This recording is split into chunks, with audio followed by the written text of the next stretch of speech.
This is my public service announcement on bullying and suicide. Know the facts.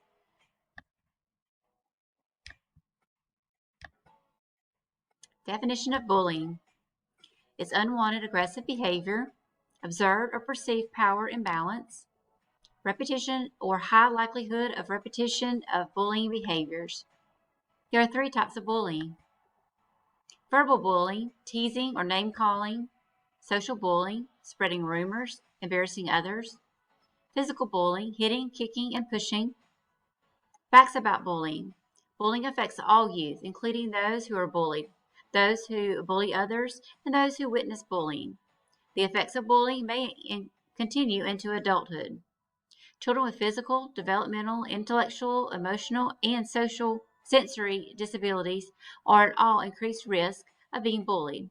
Factors may include physical vulnerability, social skills, social skill challenges, or intolerant environment. How common is bullying? About 20% of students ages 12 to 18 experience bullying nationwide. Nationwide, 19% of students in grades 9 through 12 report being bullied on school property. Approximately 46% of students ages 12 to 18 who are bullied during the school year notified an adult at school about the bullying.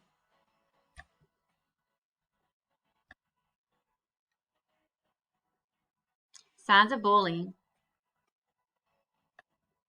unexplainable injuries, frequent headaches or stomach aches, faking illness, changes in eating habits, skipping meals or binge eating, difficulty sleeping, self-destructive behavior such as running away from home, harming themselves, or talking about suicide. Cyberbullying is bullying that takes place over digital devices like cell phones, computers, and tablets.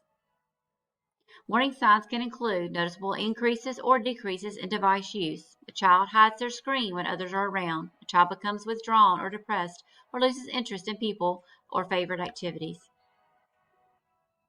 Facts about bullying. Majority of young people who are bullied do not become suicidal. Most young people who die by suicide have multiple risk factors. When bullying is also harassment and happens in the school environment, then schools have a legal obligation to respond to it according to federal laws. How does bullying get to the point of suicide? Research indicates that persistent bullying can lead to or worsen feelings of isolation, rejection, expulsion, and despair, as well as depression and anxiety, which can contribute to suicidal behavior. Some warning signs of suicide can include lack of response to praise, sadness or crying spells, posts on social media of feelings of isolation and depression, talking about plans to commit suicide or self-harm, reckless behavior. How do we prevent bullying and suicide? Keep the lines of communication open. Help kids understand bullying. Encourage kids to do what they love and participate in extracurricular activities.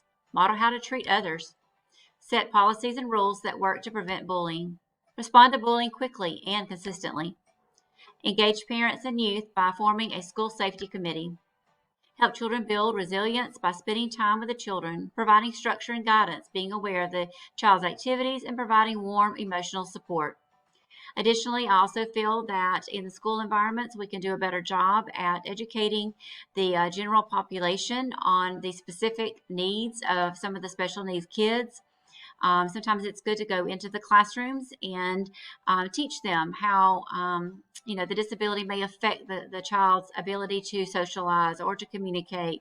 And when they're able to empathize and understand the disability a little better, the chances of the special needs kids being bullied is greatly reduced. There is help and resources.